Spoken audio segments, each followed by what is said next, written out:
Welcome to episode 2 of my podcast. I'm Manjit Kaur Ruprai and I'm a narcissistic abuse recovery therapist. Today I'm sharing a personal story about me and my experience of stalking. Trigger warning, this will talk about harassment and stalking. If this is triggering for you, you might want to skip this episode. If you're being stalked, please work with the police and seek support from friends and family. Let's get started with this story. Hardy connected with me online one weekend and we hit it off fast.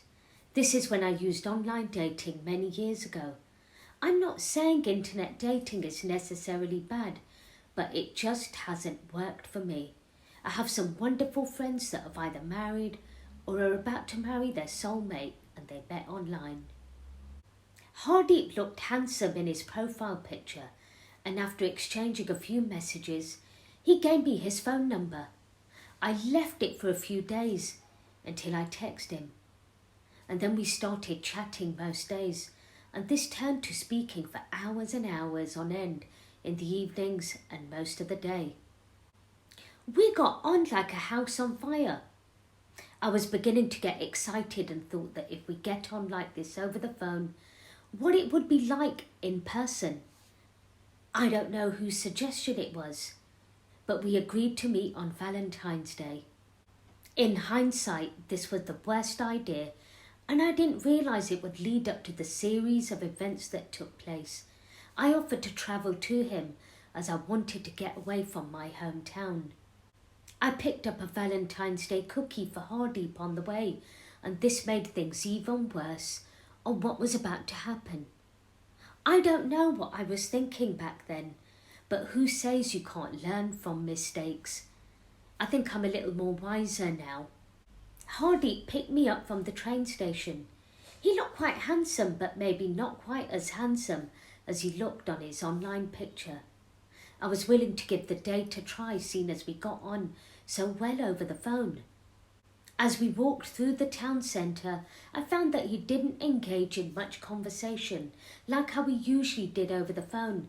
There was something about him that I didn't quite seem right, but at this stage I couldn't put my finger on it. There was only so much conversation I could try and get him to engage in, but nothing seemed to make him want to ask me anything. I put it down to him being shy, and perhaps he needed to loosen up and break the ice. He seemed completely different to how he was on the phone than in person. I gave him the Valentine's Day cookie, and he thanked me for it. As we walked through the town centre, Hardeep suggested we go for some food as it was coming up to lunchtime. I was expecting a nice restaurant, but we approached a fish and chip takeaway, to which Hardeep said we would take it away and eat it at his house. I must say I have never been taken on a date to a fish and chip shop. As we waited in the queue, I didn't know how to react. I ordered a fish cake and small chips. How classy for a first date. Don't get me wrong, fish and chips are one of my favourite foods, but this seemed strange to me and a lack of effort. We went back to his home and we sat silently on his sofa.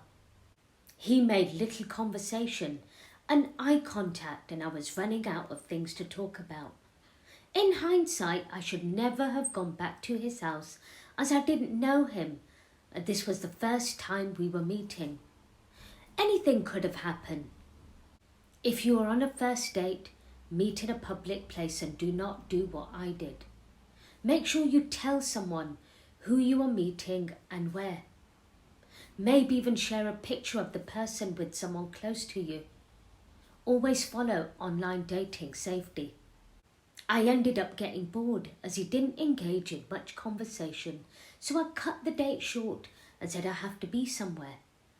He walked me back to the train station and went off on his way. My head was all over the place with how to tell him I didn't want to see him again. I felt anxious. I didn't know how to do it as I sat thinking on the train. Then I thought maybe he didn't feel the connection either because of his silences, so I thought it would all work out. I hadn't been the one to end things with someone before, It was always the other way around. I approached home and knew that at some point I would have to tell him I didn't feel that things could progress any further. I thought that he would never contact me again, and it was just a bad date. I just wished that it would all go away and that he would never call me again, but as the evening struck, I saw Hardeep's name appear on my phone. He was calling me. At first I ignored it, but the guilty conscience in me took over and I called him back. He said that he has told his mum and sister all about me and that he really likes me. I was shocked as on the date it felt like there was not a connection. He was back to his talkative self and wouldn't stop talking on the phone. I felt sick in my stomach. As he carried on talking, I finally got in there and told him that he was really nice and I felt that things couldn't progress anymore because I didn't feel a connection. I wished him all the best and that he finds the woman of his dreams. As far as I was concerned, it was done and dusted and I would never hear from him again. But was I wrong? I woke up in the morning and checked the time on my phone. I saw Hardeep's name pop up. I had 20 missed calls from him. Back then you couldn't block people from your phone like how you can now. Phones were pretty basic back then. I rang him back and he said he is upset because I didn't want to see him again. I explained calmly that I didn't feel the same about him and that I was sorry I hurt his feelings. This was going quite badly and he couldn't take no for an answer. Over the next few weeks, I was bombarded with texts and phone calls. I started to ignore some of them. For the next few months, Hardeep kept on ringing me and then the dreaded day came and he started ringing me on my house phone. He sounded drunk most of the time and he slurred on his words. This was a side I had not seen to him the first time we chatted. I did not know he was possessive and would cling on to me. I realised I had phoned him once from my house phone and he had saved my number. These were the days when you would not get unlimited minutes on a phone. Sometimes he would ring in the early hours of the morning and my mother would answer the call, waking everyone up. One night my mother asked who it is and Hardeep said drunkenly, "I'm Manjit's boyfriend." How disgusting that he could think that. We had only met once and nothing had happened between us. My mother just laughed it off and really wished that it had been a boyfriend so that she could marry me off. I was becoming anxious and scared and it had a massive knock on my confidence. I just wanted him to go away. I was becoming more and more angry and just couldn't think of how to make the phone call stop. One day I was at work and I saw Hardeep hovering around the train station. He knew I worked near there. I quickly did a U-turn and went the other way. Enough was enough now. This had gone too far. I finally made a phone call to the police. It was so embarrassing as now my family knew what was going on. I felt shame that I had allowed myself to be in a situation like this. I had no other choice but to call the police as this was escalating further and further. As I told the police the story of how we met and our date, I thought it sounded ridiculous. But years on I have accepted that Hardeep was in the wrong. I was assigned a female police officer and the lady on the other end of the phone was very sympathetic and understanding. The female police officer reassured me she would support me through this. She called me and arranged to come to my home to take a statement. It was a public holiday when the police came and I had my whole family at home, as well as visitors, which made things worse. It was bad enough having the police around, let alone everyone watching. I was deeply embarrassed at the time, but I now realised it was not me. I told the police I had met Hardeep on a dating site and that we had met the once and he had become obsessed. She didn't seem shocked. She had probably seen so many people go through this, where internet dating had turned into a disaster.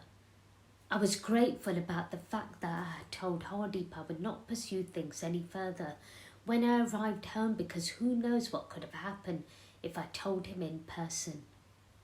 I had to answer a lot of intense questions asked by the police. After the police had taken a statement, I had a phone call a few days later, and the police officer told me she had contacted Hardeep to ask him to leave me alone. She said he had listened but then had become aggressive on the phone with her and slammed the phone down. I didn't hear from him again. I did get a few texts from anonymous numbers pretending to be someone else, but soon after they also stopped. I gather it was Hardeep trying to call me. I discovered he had a string of issues at a divorce that I didn't know of. He also had alcohol-related problems. There was nothing wrong with the divorce, but he had stated he has never been married on his dating profile. If you're being stalked or harassed, seek support from your friends and family, and most importantly, the police, who have the power to put a stop to this. I know that not all stalking stops. I was just lucky. Please like and share. If you have a story to tell, email me via my website. Thank you for tuning in to this episode. I hope you enjoyed it.